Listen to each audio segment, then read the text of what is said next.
Hello and welcome to Geeky Bit. Today in tech history, we're going to talk about Tandy computers. And this video will be a part of one of the many videos I'm doing for Tandy. So let's get to the history of Tandy computers. In 1977, the first Tandy computers sprang to life in the TRS-80. Then, by the mid to late 80s, many Tandy computers were IBM compatible computers. And by the early to mid 90s, Tandy computers were exiting the computer industry.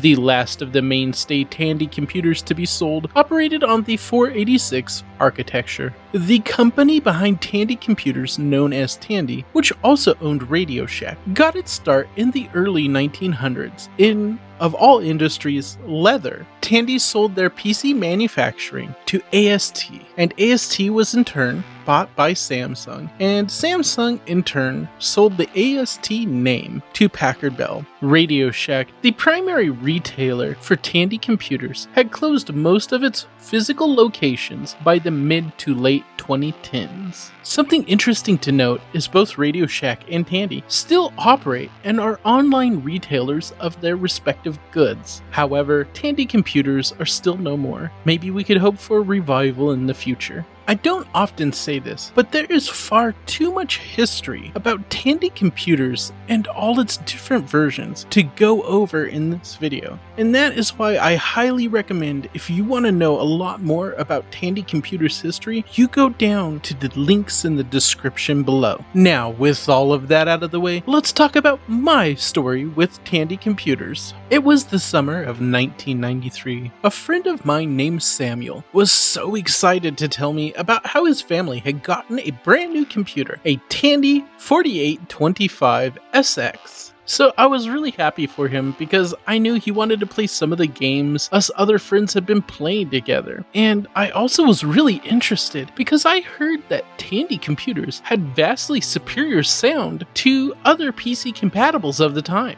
To my shock, his Tandy didn't sound much better than my IBM PS2's PC speaker. Of course, these both fell well short of my friend Skylar's sound card driven computers. Sometime after Samuel's parents bought that computer, they also got a sound card, and his computer was a fairly nice 486 computer at that point in time. However, still to this day, I feel I have yet to experience Tandy's true sounds in person. So here are my thoughts on Tandy computers. I think Tandy computers were amazing for the time they came out in, as they were cheaper and in some cases better than the IBM PCs they were pitted against. And of course, Tandy had vastly superior sounds that I still want to experience to this day. I hope you enjoyed this video as much as I did making it, and if so, feel free to click that like button. And if you're not subscribed already, feel free to do so. And if you'd like to get notifications of my future videos, click that bell button.